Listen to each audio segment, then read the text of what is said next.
आज की इस क्लास में आज मैं आप लोगों को बहुपद वाले अध्याय के प्रश्नावली 2 के आगे के प्रश्नों को पढ़ाऊंगा। इससे पहले वाले वीडियो में मैंने आपको क्या पढ़ाया था, प्रश्न क्रमांक 1 और प्रश्न क्रमांक 2 को मैंने पढ़ाया था।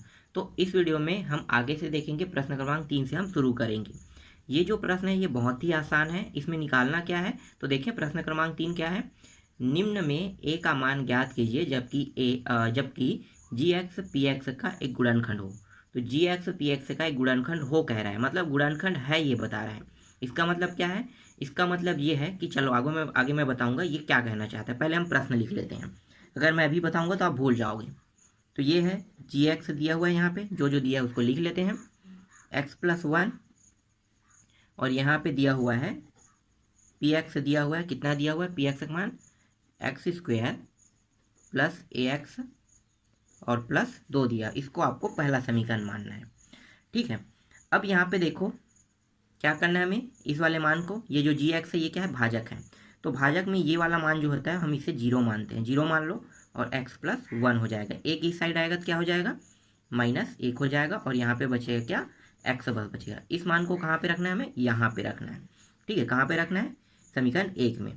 तो ये हो गया p-1, x के स्थान पे -1 यहाँ भी रखेंगे, तो ये हो जाएगा वर्ग प्लस a-1 और प्लस 2 हो जाएगा। यहाँ तक समझ में आया आपको।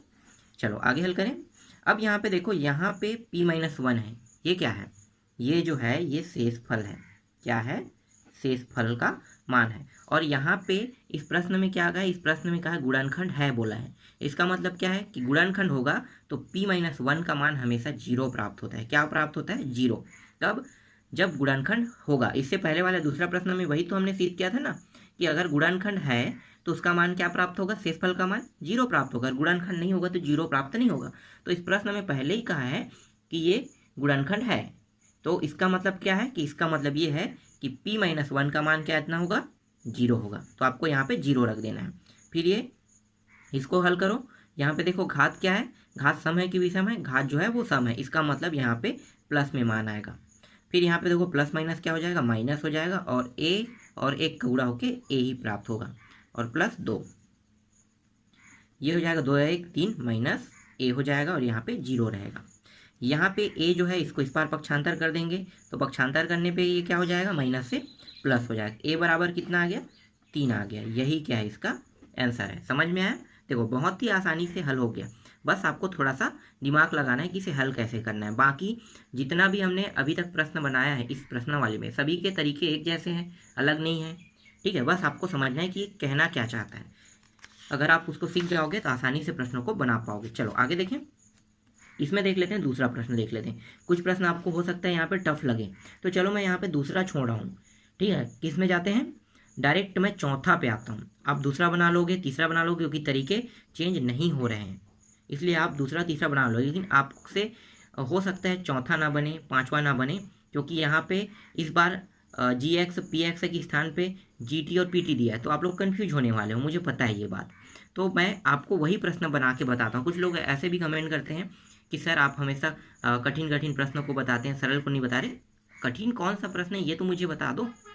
सभी प्रश्न सरल है यार, बस आपको अपना दिमाग लगाना है। आप वो चीज़ नहीं लगा रहे हो, आप सॉल्व करके नहीं देखते, और जब तक कि आप सॉल्व करके नहीं देखोगे तब तक कि आपसे प्रश्न नहीं बनेगा। इसीलिए मैं बार बार कहता हूँ कि जो मैं आपको प्रश्न नहीं बताता हूँ उसको आपको बिल्कुल बना के देखना चाहिए। मेरे जो ट्रिक है और तरीके हैं वो 100% ऑथेंटिक होता है। मैं उसे आजमाया रहता हूँ सभी प्रश्नों में, उसके बाद मैं आपको पढ़ाता हूँ। इसका मतलब मैं जो ट्रिक बता रहा हूँ उससे आप अगर बनाओगे तो हमेशा बनेगा। चलो आगे बढ़ें। चौथा प्रश्न क्या है, चौथा प्रश्न देखो। चौथा प्रश्न में यहाँ पे दिया हुआ है जीटी दिया हुआ है, और दिया हुआ है क्या, दिया है पीटी दिया हुआ है। तो जीटी का मान कितना है, पहले मैं जीटी का मान रख लेता हूँ। जीटी का जो मान है वो दिया हुआ है t-3 दिया हुआ है, और पीटी का जो मान दिया हुआ है, इसका मान कितना दिया, इसका मान दिया हुआ है टी, एक सेकंड, कितना है, t² है, हाँ t² है, प्लस 2a, टी यहाँ पे दिया हुआ है, और माइनस यहाँ पे 2a दिया हुआ है, और प्लस यहाँ पे 3 दिया हुआ है। इस तरह से मान दिया हुआ है, ठीक है। आगे हल करें। अब ये कैसे बनेगा, तो आपको थोड़ा सा कन्फ्यूजन होगा, क्योंकि यहाँ पे t दिया, तो आपको घबराना नहीं है। बनाने के तरीके क्या है, सेम वही रहेगा जो पहले हमने बनाया है। इसे हम क्या मानेंगे, पहला समीकरण मानेंगे। अब हम लेके किसको चलेंगे, इसको GT को, क्योंकि ये क्या है, ये जो है भाजक है, तो भाजक को रखेंगे तो भाजक का मान हम कितना मानते हैं, 0 रखते हैं, और t माइनस 3 हो जाएगा। ये 3 इस पार आके क्या हो जाएगा, प्लस हो जाएगा, और t का मान कितना प्राप्त हो गया, 3 प्राप्त होगा। t के स्थान पे कितना रखेंगे, 3 रखेंगे, तो ये p3 बराबर, यहाँ पे t के स्थान पे 3 रखेंगे, 3 का वर्ग प्लस 2a, और ये हो गया 3 t के स्थान पे, फिर माइनस 2a प्लस 3 हो जाएगा। आगे हल करें तो ये क्या होगा, मैंने बताया था कि अगर गुणनखंड है ये, तो क्या होगा, इसका मान कितना हो जाएगा, शेषफल जो है उसका मान 0 हो जाएगा, तो इसका मान क्या हो गया, 0 हो गया। अब बचा क्या, ये सभी मान बचे, इसको हल कर लेते हैं। तो 3 तिया कितना हो गया, 9 हो गया, फिर यहाँ पे प्लस 2 एकम 2, 2 तिया 6, तो ये हो गया 6a हो गया, माइनस 2a, और ये प्लस 3 हो गया। आगे हल करें तो ये दोनों क्या हो जाएगा, जुड़ जाएगा, कितना हो गया, 9 3 कितना हो गया, 12, और यहाँ पे देखो ये प्लस से माइनस में घट जाएगा, कितना आएगा, 4a बस बचेगा। यहाँ पे 12 को इस साइड ले आते हैं, बराबर की इस पर, तो क्या होगा, माइनस 12 हो जाएगा, और यहाँ पे बचेगा क्या, 4a बचेगा। यहाँ पे a को यहीं पे रहने देते हैं, और a के साथ ये क्या है, गुणा के रूप में, और मैंने क्या बताया था, अगर गुणा के रूप में है कोई संख्या तो वो क्या होगा, तिर्या गुणा के रूप में कहाँ पे आएगा, नीचे में आ जाएगा। गुणा के रूप में है वही संख्या नीचे में आता है। देखो जैसे यहाँ पे प्लस में था तो पक्षांतर हुआ है, तो ये क्या होगा, इसके जो चिन्ह है वो परिवर्तन हो गया, लेकिन इसके साथ ये गुणा के रूप में है, गुणा के रूप में क्या होगा, नीचे में आएगा, तो ये माइनस 12 और बटा कितना हो जाएगा, 4 हो जाएगा। 4 का पहाड़ा पढ़ो आप, कितना होगा, 4 तिया तो माइनस 3 बराबर a, तो a का मान कितना आ गया, a का मान यहाँ पे आ गया माइनस 3 आ गया। समझ में आया, तो इस तरह से आपको बनाने थे। चलो आगे देखते हैं 5वां प्रश्न। हो सकता है आपसे 5वां प्रश्न भी ना बने, तो चलो 5वां प्रश्न को भी ट्राई कर लेते हैं। 5वां प्रश्न में क्या दिया हुआ है, तो 5वां प्रश्न जो है इसमें दिया हुआ है GY, ठीक है, GY का मान कितना दिया हुआ है, GY का मान y प्लस 5 दिया हुआ है, और G यहाँ पे एक सेकेंड क्या था, GY और PY था ना, PY एक है, PY और GY, तो PY का मान यहाँ पे दिया हुआ है y square minus 2y plus a दिया है। इसको हल करते हैं, ये पहला समीकरण हो गया, और इसे लेकर हम हल करेंगे, तो ये वाला मान में GY क्या हो गया, 0 हो जाएगा, और ये y प्लस 5 हो जाएगा। ये 5 इस पार आके क्या हो जाएगा, माइनस, और ये हो गया y का मान कितना प्राप्त हुआ, माइनस 5 यहाँ पे प्राप्त हुआ। इस मान को कहाँ पे रखेंगे, समीकरण 1 में, तो ये हो जाएगा p माइनस 5 बराबर y का मान यहाँ भी रखेंगे, तो ये हो गया माइनस 5 और इसका वर्ग हो जाएगा, फिर माइनस 2 माइनस 5 प्लस a हो जाएगा। आगे हल करें तो इसका मान कितना होगा, इसका मान 0 हो जाएगा। 0 क्यों होगा, इसलिए 0 होगा क्योंकि यहाँ पे इस प्रश्न में कहा है कि ये गुणनखंड है, तो गुणनखंड होने के लिए शेषफल का मान कितना होना चाहिए, 0, तो इसलिए शेषफल का मान हम 0 रखते हैं, तो ये 0 हो गया। आगे हल करें तो ये हो गया, यहाँ पे देखो घात क्या सम में है, इसका मतलब इसका मान जो है वो प्लस में आएगा, तो 5 गुणित 5 कितना होगा, 25, तो 5 पंचे 25, और ये माइनस माइनस क्या होगा, प्लस हो जाएगा, कितना हो गया, 5 दूनी 10, और ये प्लस 1 हो गया। इन दोनों को जोड़ दो तो कितना हो गया, 35 प्लस a, और यहाँ पे 0, इस 35 को इस पार ले आओ तो ये माइनस हो जाएगा, और a का मान कितना प्राप्त हो गया, माइनस 35 प्राप्त हो गया। समझ में आया, तो इस तरह से आपको हल करने हैं। इस तरह से प्रश्न क्रमांक 3 के सभी प्रश्न बन गए। जो मैंने छोड़ा है उसको आप लोग बना के देखना, विधि सेम यही रहेगा। शेषफल का मान 0 क्यों हो रहा है आपको पता चल गया, और मैं GY का मान जैसे यहाँ पे GX है, GY है, ठीक है, GT है, इसका मान हमेशा 0 क्यों रखते हैं, क्योंकि भाजक है, और भाजक का मान जब तक 0 नहीं रखेंगे तब तक प्रश्न हल होगा नहीं। ठीक है, आप समझ में आ गया आपको। चलो आगे देखें। अब थोड़ा सा जो प्रश्न है वो थोड़ा सा कठिन आएगा आपके लिए, चलो फिर भी मैं आपको समझाता हूँ उसे कैसे बनाना है। देखो हम आते हैं अब चौथा प्रश्न में। चौथा प्रश्न क्या है, जब किसी बहुपद fx को x² माइनस 9 से भाग दिया जाता है तब 3x प्लस 2 शेषफल है। जब इसी बहुपद को x माइनस 3 से भाग दिया जाए तब शेषफल क्या होगा। तो हमें इसमें बताना है कि शेषफल क्या होगा। तो देखो ये जो प्रश्न है ये थोड़ा सा पेचीदा है, आपको थोड़ा सा कठिन लग सकता है, लेकिन आपको घबराने की जरूरत नहीं। मैं आपको इसके बहुत ही बारीकी से बताऊंगा, आपको बारीकी से समझाऊंगा। आपके गाइड में हो सकता है ये शॉर्टकट विधि में दिया होगा, तो आपको शॉर्टकट विधि में नहीं बनाना है। क्यों, क्योंकि ये जो है ना प्रश्न जो है वो इसका जो सटीक आंसर है वो एग्जाम्पल नंबर 11 में दिया है कि आपको कैसे बनाना है। एग्जाम्पल नंबर 11 पूरा बता दिया है। तो वही चीज़ मैं आपको एग्जाम्पल नंबर 11 में जो बताया उसी तरीके का उपयोग करके मैं आपको इस प्रश्न को समझाऊंगा। और एक शॉर्टकट ट्रिक भी है, शॉर्टकट ट्रिक का मैं उपयोग कर सकता हूँ, लेकिन शॉर्टकट ट्रिक का उपयोग नहीं करूँगा। ठीक है, जो एग्जाम्पल नंबर 11 में दिया उसी तरीके से मैं आपको समझाऊंगा। तो चलो शुरू करते हैं। तो देखो इस प्रश्न में क्या है, जब किसी बहुपद f(x) को कहा है, तो f(x) क्या है, बहुपद है, इसका मान नहीं दिया है, लेकिन f(x) क्या है, बहुपद है। इसका मतलब f(x) जो है वो भाज्य है। समझना, मैं पहले आपको समझाता हूँ। ये f(x) जो है ये क्या है, ये भाज्य है। ठीक है, इसके बाद देखो वहाँ पे मान क्या दिया हुआ है, यहाँ पे gx दिया हुआ है। gx मतलब क्या होता है, भाजक होता है। ठीक है, भाजक, भाजक का मान क्या दिया हुआ है, x² - 9 दिया हुआ है। और एक और भाजक है, और क्या है, x - 3 है। तो यहाँ पे x - 3 को भी आप भाजक ही मानना। ठीक है, दो भाजक हैं, एक x² - 9 भाजक है और एक x - 3 भाजक है। और यहाँ पे शेषफल क्या है, शेषफल को हम r से दर्शाते हैं। r जो है वो क्या है, r यहाँ पे दिया हुआ है 3x और यहाँ पे +2 दिया हुआ है। कितना दिया है, 3x + 2। ध्यान देना यहाँ पे दो भाजक है इस प्रश्न में, ये आपको पहले ध्यान देना है कि इसमें कितने भाजक है, दो भाजक। एक भाजक है x² - 9 और दूसरा है x - 3। ये दोनों जो है वो f(x), ये बहुपद है, इसको भाग देता है, ये भी इसको भाग देगा, ये भी इस प्रश्न में कहा है। तो मतलब दो भाजक हुआ, ये भाज्य एक है लेकिन इसे दो भाजक के द्वारा भाग दिया जाता है। समझ में आया ये टॉपिक। चलो आगे हल करें। अब मैं यहाँ पे कुछ लिखता हूँ। ठीक है, जो प्रश्न में एग्जाम्पल नंबर जो 11 में दिया हुआ है उसी टाइप से इसे बनाते हैं। तो यहाँ पे लिखो, यहाँ भाज्य क्या है, f(x) है। यहाँ पे भाज्य क्या है, f(x) है और भाजक क्या क्या है, यहाँ पे देखो x² - 9 व x - 3 यहाँ पे भाजक है। ठीक, समझ में आ गया। इसके बाद आपको क्या लिखना है, इसके बाद आपको लिखना है जब f(x) को x² - 9 से भाग दिया जाता है, पूरा प्रश्न में लिखा है उसको आपको लिखना है, भाग दिया जाता है,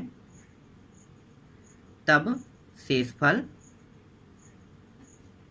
कितना प्राप्त होगा। देखो शेषफल कितना है, 3x + 2 प्राप्त होता है, जिसे हम इस रूप में लिख सकते हैं। ठीक है, यहाँ पे आप लिख सकते हो, इसे हम निम्न रूप में लिख सकते हैं। कौन से रूप में लिखना है, तो आपको मैंने एक सूत्र बताया था, क्या है सूत्र जो है वो, भाज्य बराबर भाजक गुणित भागफल प्लस शेषफल, इस रूप में लिख सकते हैं। तो ये आपको पता चल गया, ये सूत्र है, इसी सूत्र का उपयोग करके हम प्रश्नों को हल करेंगे। कैसे हल होगा, देखो भाज्य कितना दिया हुआ है, तो भाज्य जो है वो f(x) है, तो हम इसको f(x) लिख लेते हैं। भाजक कितना है, देखो भाजक दो भाजक है, लेकिन हमें इस वाले भाजक को एक सेकंड ना, आपको दिखाई नहीं दे रहा होगा, हाँ ठीक है, इस वाले भाजक को हम पहले लिखेंगे, मतलब ये वाला भाजक जो है ना वो पहले आएगा। तो यहाँ पे लिखो x² - 9 को लिखेंगे। हम दोनों में से किसी भी भाजक को ले सकते हैं, हमारा आंसर जो है वही आएगा। आप लोग चेक कर लेना, मैं अभी ये वाला भाजक लेके हल कर रहा हूँ, तो आप लोग दूसरा वाला जो है ये वाला भाजक भी लेकर आप हल करके देखना, सेम मान आएगा, मान में कोई भी चेंजेस नहीं होगा। इसके बाद यहाँ पे गुणित क्या है, भागफल है। भागफल मतलब इसको हम दर्शाते हैं qx से दर्शाते हैं, प्लस शेषफल को हम किससे दर्शाएंगे, r से। अगर r का मान दिया है तो हम रख लेते हैं, कितना दिया हुआ है r का मान, r का मान यहाँ पे दिया हुआ है 3x + 2 दिया हुआ है। ठीक है, यहाँ तक समझ में आ गया। चलो आगे हल करें। अब यहाँ पे हम क्या करेंगे, यहाँ पे जो हमारे पास दूसरा जो भाजक है, ठीक है, क्या है, gx, दूसरा भाजक को हम किससे दर्शाएंगे, भाई भाजक को तो हम gx से दर्शाएंगे, तो दूसरा भाजक को हम लेंगे। यहाँ पे दूसरा भाजक क्या है, x - 3 दिया हुआ है, इसका मान हम क्या रखते हैं, हर बार 0 रखते हैं ना, तो इसको समीकरण 1 दे दो, और ये समीकरण 1 में पहले हम इसको हल कर लेते हैं, इसका मान 0 हो जाएगा और ये x - 3 हो जाएगा।